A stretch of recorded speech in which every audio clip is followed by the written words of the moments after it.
চিন্তা করেন, হাফেজ, আপনারা ভিডিও দেখছেন, রিফিউজি ক্যাম্পের ভিতরে আগুনে পড়ে মারা গেছে। সেটার নাম ছিল শাবান, কোরআনে হাফেজ, সফটওয়্যার ইঞ্জিনিয়ারিং নিয়ে পড়তেছিল।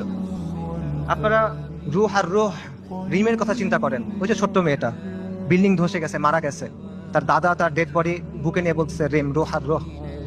তার কথা চিন্তা করেন, তাদের কষ্টের কথা চিন্তা করেন। আপনি ওই বাবার কথা চিন্তা করেন যে সে বিস্কিট কিনতে গেছিল বাচ্চার জন্য, ফিরে এসে দেখে তার স্ত্রী সন্তান মারা গেছে। সে কান্না করতেছে আর বিস্কিটটা বাচ্চার হাতে দিয়ে বলছে, বাবা তুমি এটা নিয়ে যাও। আপনি মার কথা চিন্তা করেন যে বাচ্চার জন্য আটা আনতে গেছে, কারণ বাচ্চা ক্ষুধায় কাঁদতেছে, বুঝে না তো, আটা আনতে গেছে, এসে দেখে সবাই মারা গেছে। আপনি হিন্দ রজবের কথা চিন্তা করেন, 6 বছর বয়সী মেয়ে, ওরা গাজা থেকে পালায় যাওয়ার চেষ্টা করতেছিল, 7 জন পুরো ফ্যামিলিতে।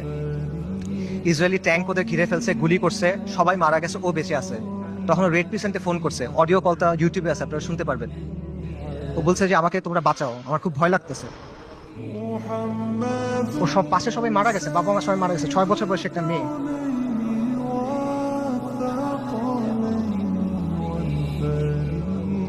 এবং শেষ পর্যন্ত 12 দিন পরে ওর ডেড বডি যখন পাওয়া গেছে, দেখা গেছে ওর পুরো ফ্যামিলির ডেড বডি, আর ওর আশেপাশে যে প্যারামেডিক গুলা ওকে বাঁচাতে আসছিল তারাও মারা গেছে, তাদেরকে মেরে ফেলছে ইসরায়েল। ওই 3 বোনের কথা চিন্তা করেন, 3 বোন 3টা ছবি। প্রথম ছবিটা হলো যুদ্ধের আগে, 3 বোন সেলফি তুলছে হাসি খুশি। পরের ছবিটা হলো যুদ্ধের সময়, 2 বোন, পেছনে ধ্বংসস্তূপ, 1 বোন মারা গেছে। পরের ছবি, 1 বোন, তার হাতে একটা বড় পলিথিন, গার্বেজ ডিসপোজাল ব্যাগ আছে না, কালো রঙের বড় পলিথিন, ওরকম বড় পলিথিন। পলিথিনে কি? তার বোনের ডেড বডি, পুরো বডি নাই, ছিন্ন বিচ্ছিন্ন হয়ে গেছে ওই ডেড বডি। গাজায় একটা হসপিটাল আছে খান ইউনুস, খান ইউনুসে একটা অ্যাম্বুলেন্স আসছে, অ্যাম্বুলেন্স থেকে একটা বাচ্চা নামছে, 10-11 বছর বয়স, ওর কাছে একটা ব্যাকপ্যাক, ওখান থেকে রক্ত পড়তেছে।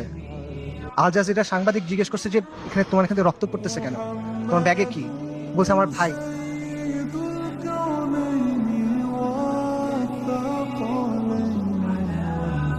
বাচ্চারা, ডাক্তাররা ব্যাগ খুলে দেখছে যে একটা 5 বছর বয়সী বাচ্চার ডেড বডি, পুরা বডি নাই, ছিন্ন বিচ্ছিন্ন বডি।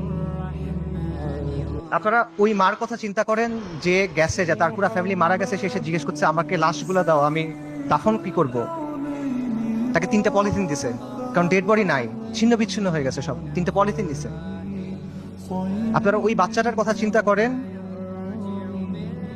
বিল্ডিং ধসে পড়ছে, খুলি ফেটে গেছে, কোটর থেকে চোখ বের হয়ে আসছে, এবং ওই নিষ্প্রাণ চোখ, এই নিষ্প্রাণ পৃথিবীর দিকে তাকায় আছে। এদের কষ্টের কথা চিন্তা করেন।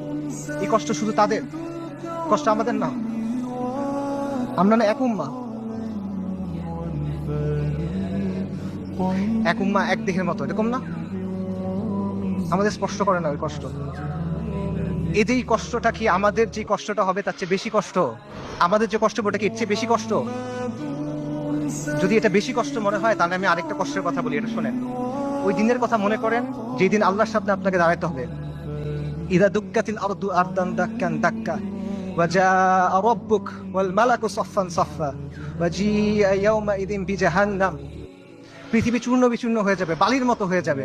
আপনার প্রতিপালক আসবেন এবং মালাইকারা আসবে সারিবদ্ধভাবে, এবং জাহান্নামকে আপনার সামনে আনা হবে। ওই দিন আল্লাহ আপনাকে প্রশ্ন করবেন, আমাদেরকে প্রশ্ন করবেন, কি জবাব দিবেন আল্লাহকে বলেন?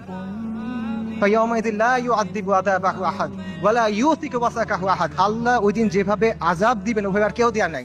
আল্লাহ ওই দিন যেভাবে বাঁধবেন ওভাবে আর কেউ বাঁধে নাই। কি বলবেন আল্লাহকে তখন? আল্লাহ আপনাকে যদি জিজ্ঞেস করেন তুমি কি করছিলে, আপনি কি জবাব দিবেন বলেন? এই কষ্ট বেশি না দুনিয়াতে আপনার যে কষ্ট হবে সেটা বেশি?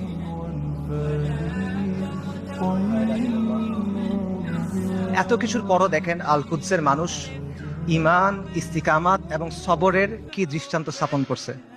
একজন বৃদ্ধা বলতেছে আমাদের জান, মাল, সন্তান সবকিছু আল্লাহর জন্য কুরবান। মৃত্যু যদি আল কুদসের জন্য হয় তাহলে এটা সুন্দর মৃত্যু, ইনশাআল্লাহ কিয়ামত পর্যন্ত আমরা রিবাত করে যাব। এটা সস্তা কিছু না, এটা রাসূলুল্লাহ সাল্লাল্লাহু আলাইহি ওয়াসাল্লামের ইসরা ওয়াল মিরাজের জায়গা। আমরা বাইতুল মাকদিসের অধিবাসীরা প্রস্তুতি আছি, কুরবানি করার জন্য প্রস্তুতি আছে, যত কুরবানি লাগে আমরা করব। ওই বাবার কথা চিন্তা করেন, হাসপাতালে একই দিনে 2 বাচ্চা মারা গেছে, 2 ছেলে মারা গেছে।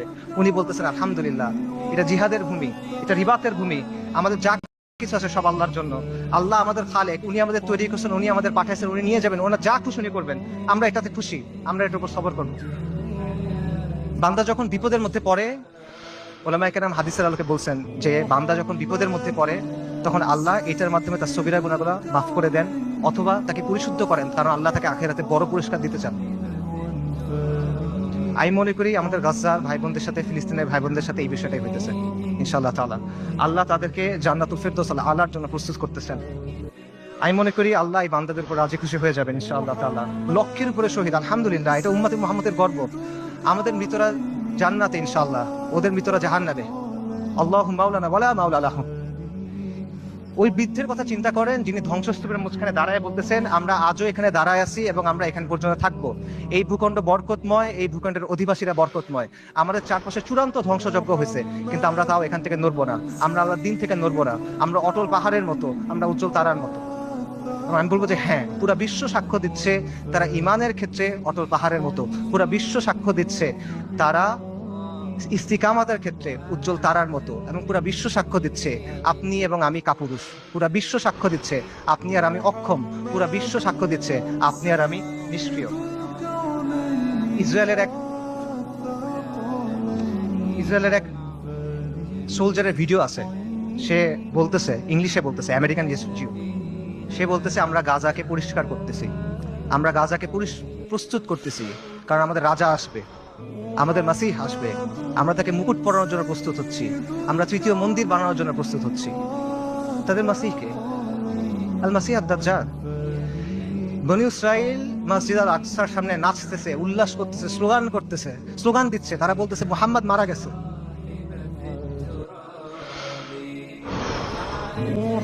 আল্লাহুম্মা সাল্লি ওয়া সাল্লিম আলা নাবিয়িনা মুহাম্মদ। এটা কি অবস্থা ভাই? এই জিনিসটা মানা সহজ নাকি আল-কুদসের জন্য ফাইট করা সহজ? এই পথটা আমাদের কাছে অনেক বেশি কঠিন মনে হইতেছে। কোন পথটা আমাদের কাছে বেশি কঠিন মনে হয়, এটা ঠিক করে দিবে যে আমাদের ইমানের অবস্থাটা আসলে কি। নবী সাল্লাল্লাহু আলাইহি ওয়াসাল্লাম তার হাদিসে বলছেন, আমি হাদিসের তরজমা বলতেছি, ইবনে উমর রাদিয়াল্লাহু তাআলা আনহু থেকে বর্ণিত, রাসূলুল্লাহ সাল্লাল্লাহু আলাইহি ওয়াসাল্লাম বলছেন, যখন তোমরা ইনার পদ্ধতিতে ব্যবসা করবে, গরুর লেজ আঁকড়ে ধরবে, কৃষিকাজে সন্তুষ্ট থাকবে এবং জিহাদ ছেড়ে দিবে, তখন আল্লাহ তোমাদের উপর লাঞ্ছনা এবং অপমান চাপায় দিবেন। সাদাকা রাসূলুল্লাহ। এর চেয়ে বড় লাঞ্ছনা, এর চেয়ে বড় অপমান কি আছে? আর নবী সাল্লাল্লাহু আলাইহি ওয়াসাল্লাম বলছেন, এই অবস্থা ততক্ষণ থাকবে যতক্ষণ না পর্যন্ত তোমরা তোমাদের দ্বীনে ফেরত আসো। সুনান আবু দাউদ। আল-কুদস জিহাদের মাধ্যমে মুক্ত হবে, কিন্তু এই জিহাদের দরজা কেউ এসে আপনার জন্য খুলে দিবে না। আসমান থেকে ফেরেশতা নেমে এসে আপনার জন্য জিহাদের দরজা খুলে দিবে না। জিহাদের দরজা খুলতে হবে তাওহীদ আর হাদিদের শক্তি দিয়ে, খুলতে হবে না, ভাঙতে হবে। এটা এই রাস্তা আপনি মনে করতেছেন আল-কুদস পর্যন্ত আপনার জন্য একটা লাল গালিচা বিধানো রাস্তা তৈরি করে দিবে যে ভাই আমি আল-কুদসে গিয়ে জিহাদ করব। না, আপনার রক্ত, আপনার হাড়, আপনার মাংস, লাশের শাড়ি, ফুলির পাহাড় পার হয়ে আপনার আল-আকসা যাইতে হবে। এটা ছাড়া আর কোনো অপশন নাই। আল-কুদসের দাম অনেক বেশি, এটা সস্তা না। বাইতুল মাকদিসের মানুষরা বলে দিছে, আল্লাহ আপনি আমাদের কাছ থেকে নেন, যতক্ষণ পর্যন্ত আপনি খুশি না হন আপনি আমাদের কাছ থেকে নেন, আমরা প্রস্তুত আছি। এই কথাটা যখন আমরা বলতে পারবো এবং এই কথার উপর যখন আমরা আমল করতে পারবো, যখন আমরা বলবো ইয়া আল্লাহ আপনি নেন, ততক্ষণ পর্যন্ত নেন যতক্ষণ আপনি সন্তুষ্ট না হন, তারপর আপনি আমাদেরকে আল-আকসা দেন, তখন আল-কুদস আপনি মুক্ত করতে পারবেন, আগ পর্যন্ত পাবেন না। আল-কুদস এমন এক দুলহান যার মাহার আমাদের রক্ত। আল-কুদস এমন এক দুলহান যার মাহার আমাদের রক্ত। মাহার পরিশোধ করা ছাড়া কোনো বিকল্প নাই, কোনো বিকল্প নাই। আল্লাহ আযজা ওয়া জাল্লা আল-কুদসকে মুক্ত করার প্রক্রিয়া শামিল হওয়ার তৌফিক দান করেন। আল্লাহ আমাদের তৌফিক দান করেন আল-কুদসকে মুক্ত করার। আল্লাহ আমাদের দুনিয়ার ভালোবাসার মৃত্যুকে অপছন্দ করার অসুখ থেকে মুক্ত করে দেন। আল্লাহ আমাদের মসজিদ আল আকসাতে সালাত আদায় করার তৌফিক দান করেন। আল্লাহ আমাদের চোখগুলোকে প্রশান্তি দেন। আল্লাহ আমাদেরকে খাইবারের মতো একটা দিন দেখান। আল্লাহ আমাদের বনু কুরাইদার মতো একটা দিন দেখান। আল্লাহ আমাদেরকে বনু কুরাইদার মতো একটা দিন দেখান। আল্লাহ আমাদের ক্ষমা করে দেন।